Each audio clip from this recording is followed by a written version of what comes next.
Hi guys, it's Henry from Hawkmix Productions. It's the summer holidays, so I've got a lot of free time on my hands, which is just another way of me saying that I'm bored as shit, and that recently I've seen a lot of movies. So over the next coming couple of days, I will be doing some movie reviews of films that I've seen recently. So today I will start off with my most recently seen film, and that was yesterday in fact, and that is Transformers 3 Dark of the Moon, directed by Michael Bay. Well, I'll start off with the positives, as, to be honest, I think this film will get a lot of ridicule and a lot of negative feedback because, well, for lots of reasons, least of all it being another sequel, which can screw up movies a lot. So, positives. Well, I have to say that like the previous two films, it is very visually pleasing. There are lots of incredible special effects used, buildings crumbling, Autobots transforming and deforming. Everything looked amazing. Well, that about does it for the positive. As for the rest of the film, I found to be a great steaming pile of These are the negatives, and this is also why I think the film will be a major flop. I'll start off with the acting and the actors themselves, as I'm sure a lot of you will know about the the incident between Megan Fox and the director. So first off, let's talk about Megan Fox's replacement, Miss Rosie Huntington-Whiteley. Now, I know a lot of people are going to have mixed opinions on this this fine young lady. I know some people preferred Megan Fox in her role. Others I know have not, and think it's time for a replacement. But I know from Doug, from that guy with the glasses, he likes the new replacement, but he warns that it may have been her British accent. Well, I myself am British, so I'm immune to such charms.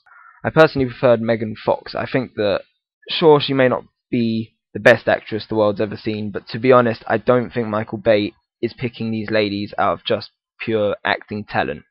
And where Megan Fox has this, Rosie has this. Anyway, now on to the main man himself, Shia LaBeouf. Me personally, I think his greatest role ever was in Even Stevens, and I'm not taking the piss, that was a damn funny program. Well, again, referring back to Doug from that guy with the glasses, he commented on how most of the time LaBeouf was screaming his head off. It was always something, Carly, or Optimus, or some other thing. And especially that scene in the car that he referenced, when Sam just completely flipped out when the soldiers just told him to get out of the car, and he has like a kind of hissy fit. Apart from that, I suppose he was okay, but I still preferred him as this guy.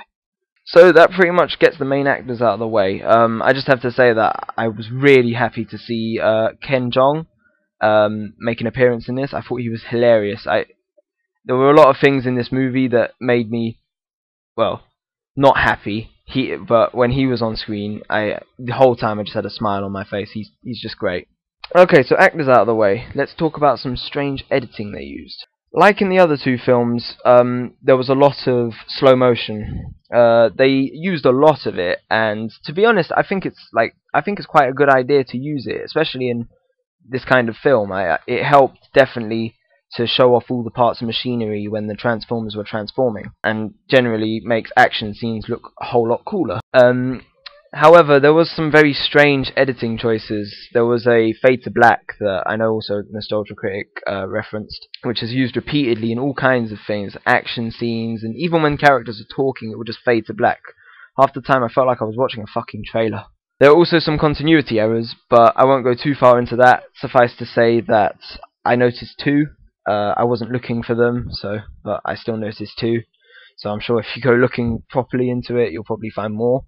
I know on IMDb they've said that, or someone said that Carly's shoes keep on changing, or something like that. So I don't know. You can check that out if you want to.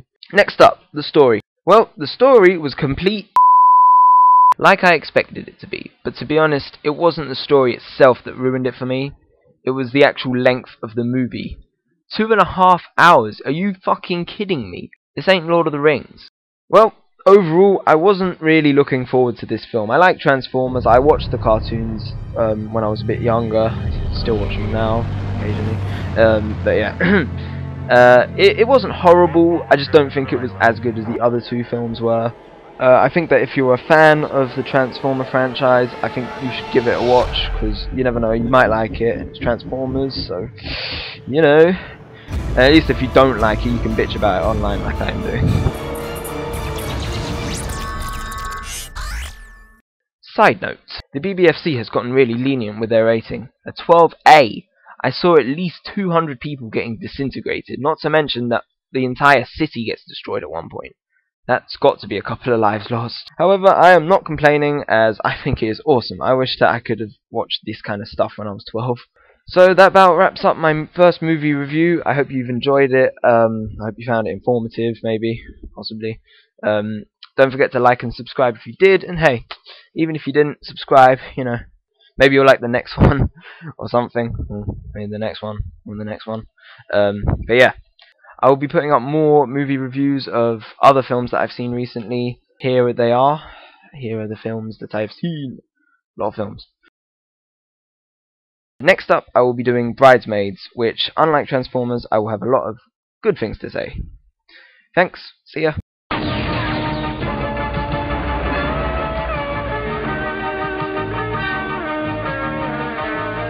Transformers, more than meets the eye. Autobots wage